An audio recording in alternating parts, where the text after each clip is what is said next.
किसी भी वक्त डोनाल्ड ट्रंप बहुत बड़ा फैसला ले सकते हैं। किसी भी वक्त वेनेजुएला में टोमाहॉक मिसाइल फायर की जा सकती है। किसी भी वक्त वेनेजुएला के राष्ट्रपति मादुरो को सत्ता से हटाने वाला युद्ध शुरू हो सकता है। क्या होने वाला है वेनेजुएला में? क्या डोनाल्ड ट्रंप और वेनेजुएला के राष्ट्रपति मादुरो की दुश्मनी दुनिया को एक और बड़े युद्ध में झोंक देगी? ट्रंप ने जिस तरह से कैरेबियाई सागर में अपने बड़े तैनाती की है, उससे साफ लग रहा है कि डोनाल्ड ट्रंप की नीयत में बहुत ज़्यादा फायर पावर है।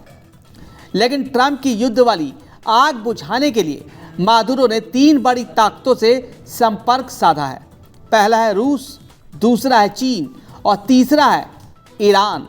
तीनों ही कट्टर दुश्मन हैं अमेरिका के। वेनेजुएला के राष्ट्रपति निकोलस मादुरो ने इन देशों से मिसाइल मांगी है, लॉन्ग रेंज रडार मांगे हैं और सुखोई विमानों को अपग्रेड करने की मांग की है। वो ड्रोन भी मांग रहे हैं। वो किसी भी कीमत पर डोनाल्ड ट्रंप के गुस्से पर पानी फेरना चाहते हैं। ये रिपोर्ट अमेरिकी मीडिया में छपी है और इस रिपोर्ट में अमेरिकी सरकार के सीक्रेट डॉक्यूमेंट का हवाला दिया जा रहा है। 2013 से वेनेजुएला की कमान संभाल रहे निकोलस मादुरो ने रूस के राष्ट्रपति पुतिन को चिट्ठी लिखी है। उन्होंने पुतिन से मिसाइल मांगी है। मादुरो ने चीन के राष्ट्रपति शी जिनपिंग को भी खत लिखा है। चीन से वो नए रडार चाहते हैं। मादुरो ईरान के संपर्क में है और वहां से वो ऐसे ड्रोन की डिमांड कर रहे हैं जो 1000 किलोमीटर की रेंज तक वार कर सकता है। हालांकि ट्रंप ने कहा है कि वेनेजुएला में हमला करने का उनका कोई इरादा नहीं है, लेकिन ट्रंप की तरफ से आ रही धमकियों को वेनेजुएला बहुत गंभीरता से ले रहा है और इसकी एक बड़ी वजह है क्योंकि कैरेबियन सागर में अमेरिका के जंगी जहाज ये तैनात हैं। ट्रंप ने अपना USS Gerald Ford carrier Venezuela भेज दिया है। ये दुनिया का सबसे बड़ा एयरक्राफ्ट कैरियर है। 5000 नौसैनिक, साथ में F-35 स्टेल्थ फाइटर और पूरे बेड़े की हिफाजत कर रही है परमाणु पनडुब्बी।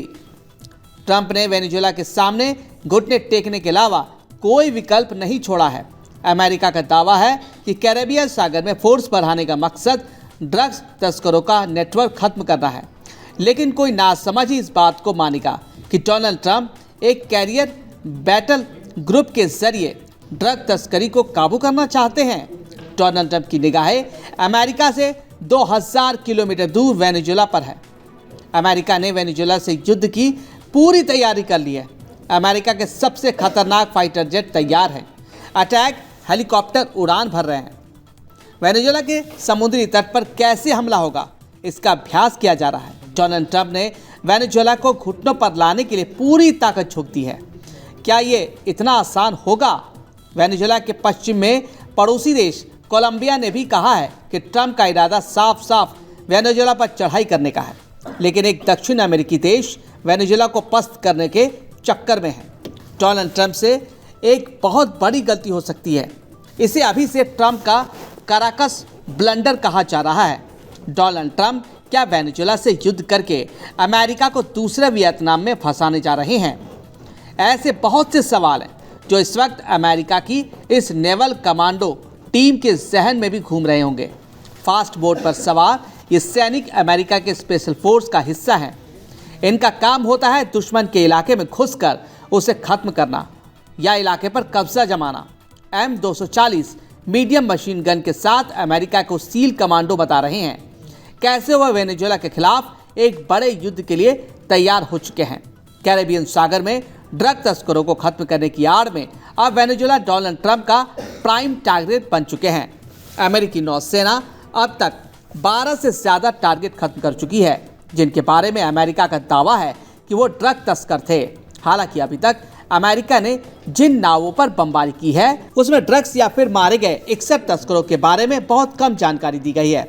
सवाल है कि क्या रूस और चीन दोनों वेनेजुएला को बचाना चाहेंगे या बचाएंगे, या फिर हथियारों और बाकी मदद पहुंचाकर पुतिन और जिनपिंग दोनों मिलकर ट्रंप को वेनेजुएला की जमीन पर घेर सकते हैं, या कहें कि वेनेजुएला को ट्रंप का वियतनाम बना सकते हैं। रूस और वेनेजुएला के सामरिक संबंध हैं।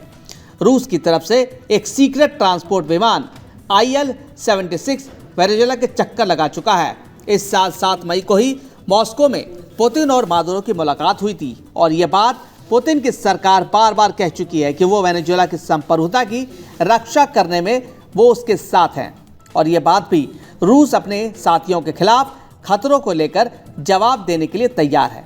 लेकिन यूक्रेन और नाटो के खिलाफ रूस बहुत ज़्यादा फंसा हुआ है और इस वक्त ट्रंप का मूड ज़्यादा खतरनाक नजर आ रहा है। दावा किया जा रहा है कि अमेरिकी नौसेना ने अपनी 10% ताकत अभी कैरेबियन सागर में तैनात कर दी है और उसका सबसे बड़ा टारगेट वेनेजुएला ही बन चुका है। डोनाल्ड ट्रंप का एजेंडा साफ साफ नजर आ रहा है।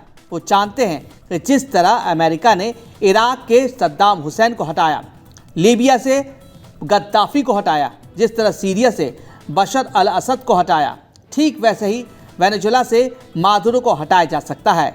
सवाल है कि क्या पुतिन ऐसा होने देंगे? इस साल जुलाई में ही रूस ने वेनेजुएला में कैलाशनिकोव की हथियार फैक्ट्री खोली है। वेनेजुएला के तेल और गैस भंडार में भी रूस का दखल है। मामला हजारों करोड़ डॉलर का है और इस बार डोनाल्ड ट्रंप की भी नजर है। इसलिए अमेरिका ने बड़े पैमाने पर अपनी नौसेना को वेनेजुएला के पास तैनात कर दिया है। कुछ हफ्तों के अंदर अचानक दक्षिण अमेरिका में युद्ध का माहौल बना है। कैरेबियन सागर अब काला सागर की तरह उबलने लगा है क्योंकि अमेरिका के बड़े बड़े जंगी जहाज वेनेजुएला के आसपास मंडरा रहे हैं। ट्रंप का फोकस अचानक ईरान और यूक्रेन से निकलकर वेनेजुएला पर पहुंच गया है। अमेरिका की फौज ने वेनेजुएला पर हमला करने की पूरी तैयारी कर ली है। डोनाल्ड ट्रंप बता रहे हैं किसी भी वक्त वेनेजुएला का वो हाल किया जा सकता है जैसे इजराइल ने गाजा का किया है। वेनेजुएला के राष्ट्रपति मादुरो ने कहा कि उनकी फौज अब अमेरिका की फोर्स की हवा निकालने के लिए तैयार है। मादुरो ने कहा कि अमेरिका की धमकियों के आगे वेनेजुएला झुकेगा नहीं। वेनेजुएला के राष्ट्रपति मादुरो और अमेरिका के राष्ट्रपति ट्रंप के बीच 36 का आंकड़ा है। ट्रंप ने मादुरो को ड्रग तस्करी करने वाले संगठन का मुखिया तक करार दिया। यही वजह है कि अब मादुरो को सत्ता से हटाने के लिए ट्रंप युद्ध करना चाहते हैं। इसलिए अमेरिकी सेना के बेहतरीन से बेहतरीन वेपन सिस्टम को इस वक्त वेनेजुएला के पास पहुंचा दिया गया है। वेनेजुएला ने अमेरिकी हवाई हमले को काउंटर करने के लिए अपने एयर डिफेंस को चौकन्ना कर दिया है। वेनेजुएला के एयर स्पेस पर कब्जा करके ट्रंप यहाँ के तट पर अपनी फौज उतारना चाहते हैं। लेकिन वेनेजुएला ने अमेरिका को रोकने के लिए इगला मिसाइल सिस्टम एक्टिवेट कर दिया है। स्वीडन से लिया गया RBS-70 एयर डिफेंस सिस्टम भी तैनात कर दिया है। ये दोनों एयर डिफेंस सिस्टम हेलीकॉप्टर और ड्रोन को मार गिराने में बहुत पुख्ता माने जाते हैं। अमेरिकी मीडिया का कहना है कि CIA को ऑर्डर मिल चुका है और डोनाल्ड ट्रंप का वेनेजुएला को मिट्टी में मिलाने का मिशन किसी भी वक्त शुरू किया जा सकता है। यह अमेरिका का super carrier USS Gerald Ford है जो 1 लाख टन वजन का है और अब यह सुपर कैरियर वेनेजुएला को घेरने पर उसे मारने के लिए तैयार किया गया है।